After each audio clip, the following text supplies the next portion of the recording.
Okay, so this is part two of the same video. Anyway, getting back to being at the top of your own level, okay? So the reason why you want to be at the top of your own level is because, think of it like this. I'm going to give an example for the magic side, okay? You're going to be at the top of your own level, okay? So let's say right now, because you can do this, you train your telekinesis ability for you to be able to move a rock or something. Let's say like a rock on the ground, okay, outside. You train yourself to be able to move that rock 2 inches. Now that might not seem significant to you. 2 inches, what is that gonna do? Are you gonna be able to throw it at a police station? Are you gonna be able to fucking catapult it towards a government office building and just absolutely annihilate them with 2 inches? Okay, maybe not, but listen though.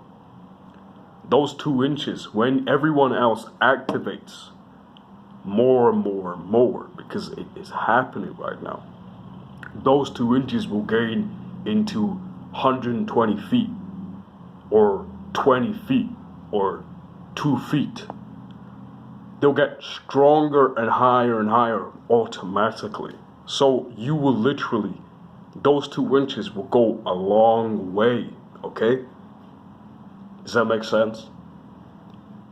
So if you train your abilities, and also because you trained already at such a low depth, you can train more easily at a higher depth, at a higher level. Okay? So one day maybe you wake up, the solar flare hit you even especially strong for everyone else. All around the planet, people are experiencing levitation. They can levitate themselves, they can do some slight telekinesis, right? You're out here, you can throw a rock 60 feet forward. You can throw a rock 60 feet forward and at the speed of a bullet. Okay? And then now you can also, because you've already trained, now you can also train it further beyond. Okay? So that's it to say that you should be training your techniques astrally, metaphysically, and also in this realm, obviously. More and more. It's important for you to do, all right? Whether you're a swordsman, because, for example, right, you might be like swordsman. What I do think that swords are cool, but these guns are so powerful. Like, how are swords even gonna compete, right? Well, the answer is simple, honestly. Swords are the natural form of combat compared to guns. Actually, guns are way lower vibration, way less powerful than arrows and bows and swords and spears actually ever were. Guns are hand cannons, okay? And it's not like there aren't authentic high-level technology guns in this universe.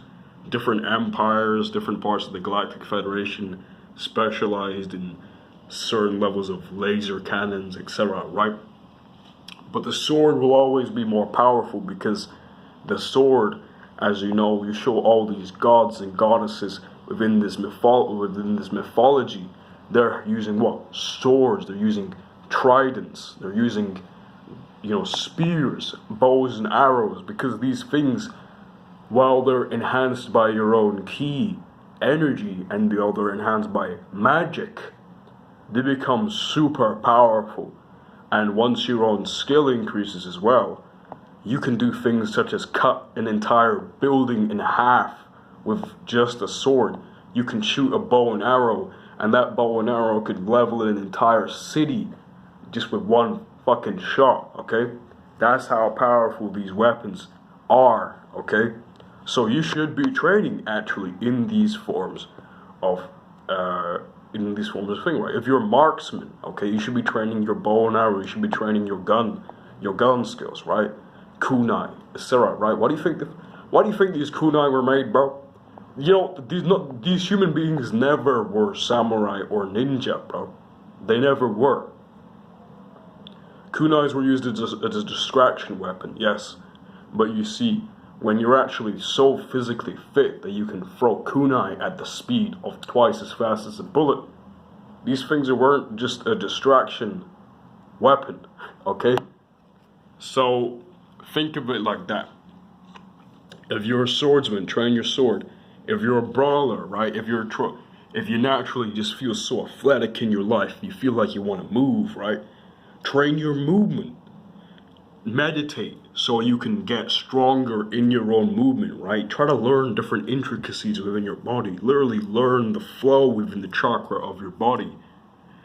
Make sure you're not activating a muscular contraction or relaxation as a compensation for key movement as well, by the way, because you may think you're perfectly still, but you're still tensing your ball sack, or maybe you're tensing another part of your body, because that's something that can happen, by the way. You're tensing, that's the diaphragmic system, right?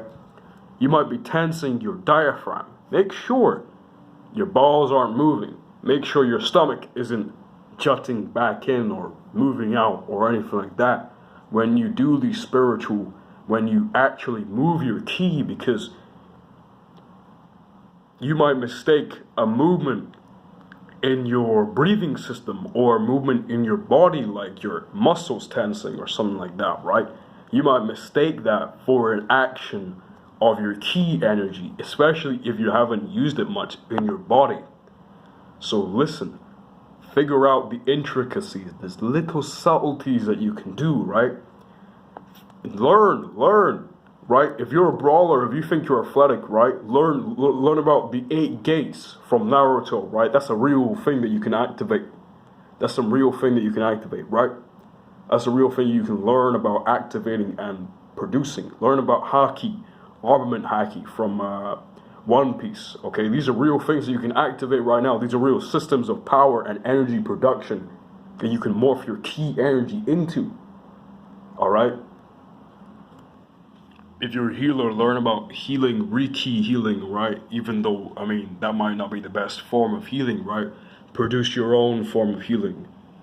We are real steppers out here. If you're a mage, learn how to activate your ki energy into magical effects, right? Learn about all these other ways to actually activate your energy. If you're a marksman, learn your aim, improve your eyesight as well, right? The more you use your eyesight, one thing they'll never tell you, by the way, right, is that the more you actually use your eyes, the better they get. They'll tell you that it's genetic, whether or not your eyes are actually good at vision. That's bullshit. It's 0%. Listen, it's 0% genetic, bro. Literally 0%, nigga. 0%. Unless you're a human being, then I guess it is possibly genetic. It's 0% genetic, bro. Okay? Well, actually, it is 100% genetic, but it's also 0% genetic. How the fuck is that possible? Because the genetics get influenced by your environment and what you do, right? If you use your eyes and you actually see around you, like I've